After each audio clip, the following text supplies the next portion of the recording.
Corners and turns are by far one of my absolute favorite obstacles to practice and the single most important obstacle for improvement. If there's one thing I want you to continue practicing for the rest of your life, it's turns. My dad used to say, you want to know the difference between the fast guys and the really fast guys? 1/10 of a second, meaning 1/10 of a second in each turn. Imagine what you could do if you shaved even just 1/10 of a second off of each turn, let alone a quarter of a second or more. Think of how many turns there are in a motocross track, or in a special test, or in an entire desert race. There can be thousands of turns. If you are able to save time in each one of those turns, that will translate to minutes by the end of the race. Today I will be going over 15 of my favorite cornering tips. I also will share a few of the most common mistakes and a few drills that will help you practice these tips. Tip number 1, brake early, gas early. One of the hardest things to do when riding or racing is to let off the gas. We all love going fast and we often get ourselves into trouble by applying throttle too long. Frequently, we stay on the throttle until we are forced to let off. A better method is to be aware of the terrain ahead and deliberately transition from throttle to braking. By braking early, we initiate the turning process sooner. We allow ourselves to enter the corner at the speed we want to, rather than at the speed we are going by the time we get there. The cornering process is very deliberate and intentional. By braking early, you allow yourself to get on the throttle sooner. Although it may seem like braking early is in opposition to going fast, the benefits of braking early will often be reaped during the exit of the turn or the next turn. Let's compare this example. Example 1 shows me braking too late, missing my line, disrupting my balance, and regaining my speed on the exit. Example 2 shows me braking early, hitting my line, maintaining balance, and carrying my speed. Notice how near the entrance of the turn I am close to or even maybe slightly ahead by braking late. However, when exiting the turn, example 2 proves to be much faster. Tip number 2, mentally prepare. Often we find ourselves in the middle of an obstacle or situation and we have a hard time remembering how we got there or why we did what we did. The technique used to help eliminate this mistake is to mentally prepare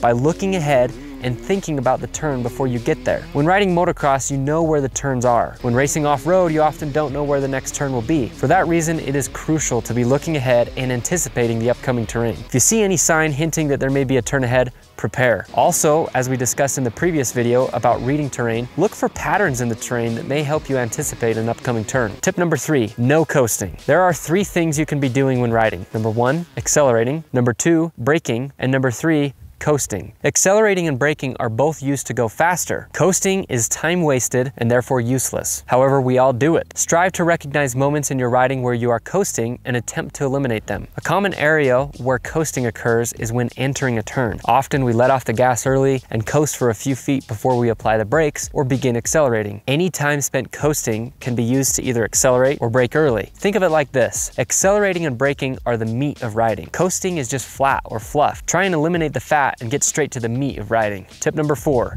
body positioning. Like all obstacles, correct body positioning allows for proper control and balance of the motorcycle. Apply the things we learned in the first section of motorcycle basics and technique. Start with riding in the attack position. Remember when entering a corner and braking to adjust your weight to the back of the motorcycle. Remember proper foot positioning, throttle control, and clutch control. Focus on standing up unless you're accelerating out of the corner. Tip number 5, transition from standing to sitting. Cornering often involves a transition from the standing position while braking to the sitting position while accelerating. Focus on using this transition to your advantage. Compressing your suspension and distributing your weight through the motorcycle allows for better stability and traction. Use this transition opportunity to deliberately compress the suspension. Practice making this transition all one fluid motion, beginning with standing and braking and transitioning to sitting and accelerating. If you are not yet ready to accelerate, don't sit down. Stay standing. If there are large braking bumps, practice staying standing longer. Near the apex of the turn, transition to the sitting position and begin accelerating. Tip number 6, elbows up.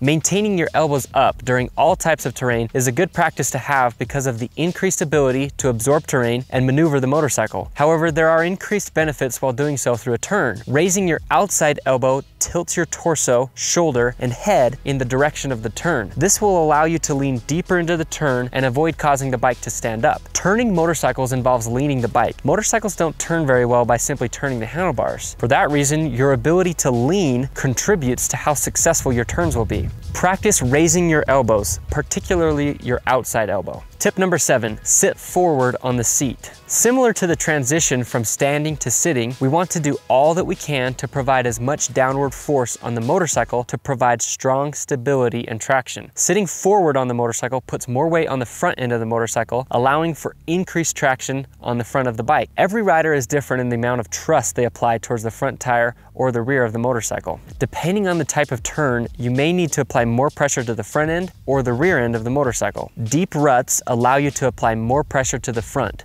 Soft sand turns or flat hard pack turns will require more neutral or rear weight distribution. Tip number 8, point your leg with your toes slightly in. Pointing your inside foot and leg will allow you to lean the motorcycle into the turn even more. It will also distribute more weight towards the front of the motorcycle. Practice pointing your leg straight out and not dragging your foot on the ground. Pointing your toe inward will help reduce catching your foot and allow you to lean farther into the corner. Tip number 9, drag your front brake. As with many of the cornering tips shared previously, the purpose of dragging your front brake is to apply even more downward force on the front of the motorcycle and increase traction and stability. You may have heard of setting the forks or setting into the turn. Both of these refer to compressing your forks and maintaining that pressure through the turn. Dragging the front brake helps maintain the forks in this position, allowing you as a rider to sit farther forward on the motorcycle and trust the front end. This is an advanced technique and does not always need to be used. Practice dragging the front brake in deep ruts. If the terrain is soft or does not have a pre-established rut, dragging your front brake will only cause you to wash out. Tip number 10, look through.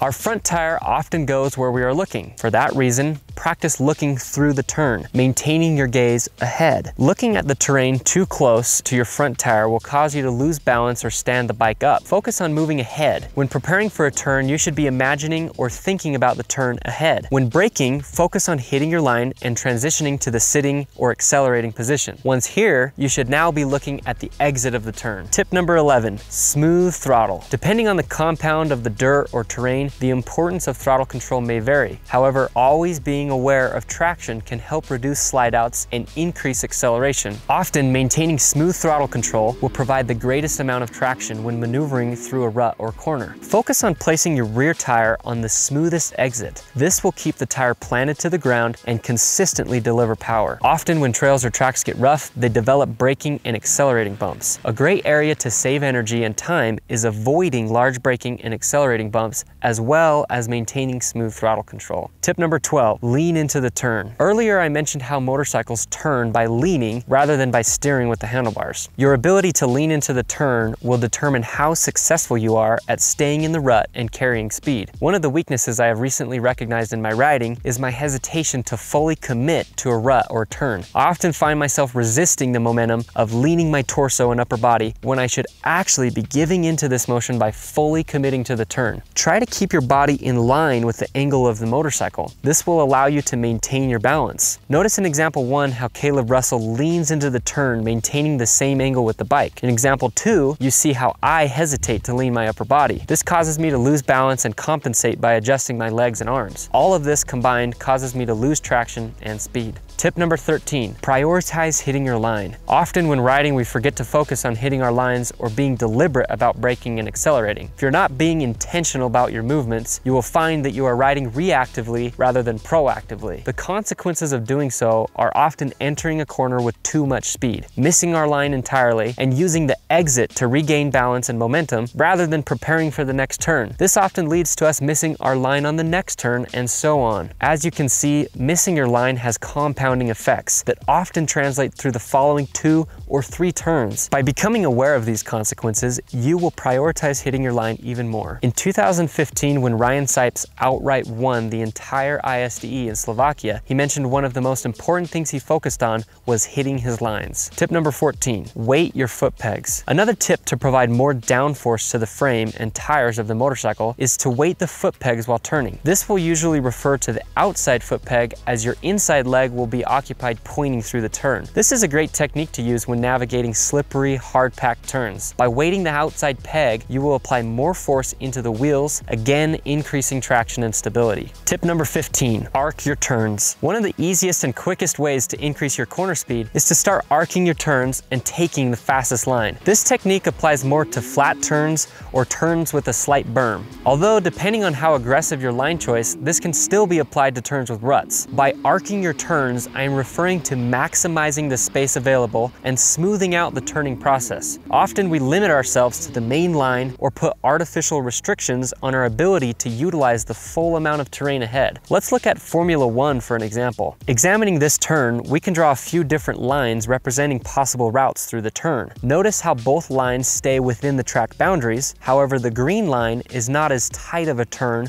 allowing you to carry more speed through the turn. This is fairly easy to recognize on the asphalt illustration. However, we seem to forget that there are many opportunities in our riding and racing to execute the same technique. Take, for example, this section of wash from a popular riding area in southern Utah. Here we have an opportunity to widen the turn and carry more speed through the corner. Even if it is just a few feet, it is still worth widening the turn to carry extra momentum and speed. Here are a few common mistakes when cornering. 1. Not looking ahead or preparing for the turn is one of the most common mistakes I see riders make. Your ability to follow through with any of the techniques mentioned above depends on whether or not you are preparing for and anticipating the turn ahead. 2. Braking too late. By braking too late, you run the risk of missing your line entirely, entering the corner with too much speed, losing balance, and affecting your preparation for the next turn. To eliminate this mistake, practice being aware of when you are braking and whether or not this is having an effect on your ability to properly navigate the turn. 3. Sitting down too early. As discussed in the standing to sitting transition, we want to practice timing this transition in unison with the transition from braking to accelerating. Doing this will allow you to compress the motorcycle and maintain this posture through the accelerating process. Sitting down too early and not accelerating will cause the bike to load and then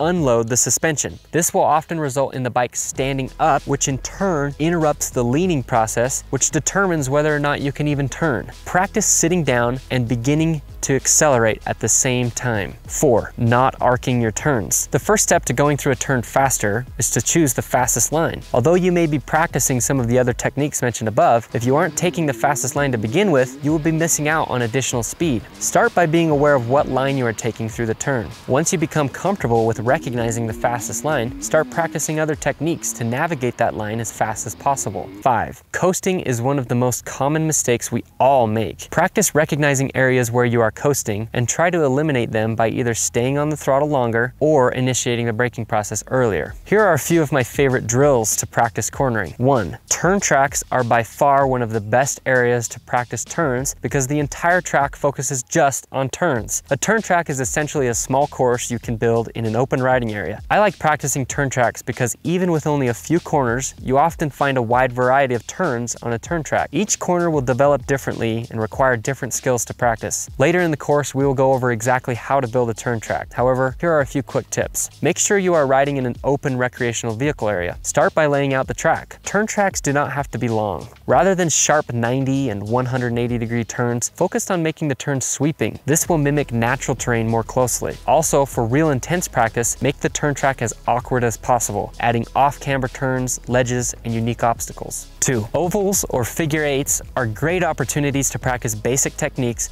on a simplified level. Making simple, easy turns really allows you to focus on proper technique and precise positioning. 3. The no coasting drill. Selecting a single corner to practice on, ride it a few times and mark key locations such as where you begin braking, where you begin accelerating, and if any coasting exists. Start first by attempting to eliminate any coasting. Once you have completed that, next begin to focus on the exact point at which you began accelerating. Practice moving this point forward in the turn, or in other words, accelerate earlier. See how soon you can get on the gas. If you are able to successfully begin accelerating even just a few feet earlier, great job. This is a very difficult drill. Number 4, no clutch or no brake drills. By practicing eliminating the use of the brake or clutch, you will be able to broaden your perspective as to how much speed you are actually able to carry through a turn. Practice riding through a turn track without touching the clutch. Practice practice riding through a turn track without using the brakes. Although this isn't correct technique for racing, it allows you to become more precise in your ability to carry speed through a turn. Number 5, the stand-up only drill. Another unique drill to help diversify your skill set is riding a turn track and completing a full lap without sitting down. Stand up all the way through the turns. This technique may come in handy when you are riding exceptionally rough terrain or sweeping sand whip turns. You will become more comfortable with the turning sensation while standing. Corners are just one of many unique areas to make progress when riding, which is why we put together Ride with the Knights online riding course to teach you all the skills you need to become a safer, faster, and more consistent rider. If you'd like to learn more about our online riding school, make sure to visit ridewiththeknights.com to receive a free copy of our 10 off-road riding secrets by clicking over here. Those are my 15 tips for cornering. Now it's time to get out and practice. Take your time and do your best not to get discouraged. Cornering is exceptionally difficult and will take years of practice. If you have any other questions regarding corners, please feel free to ask, and we will see you in the next video.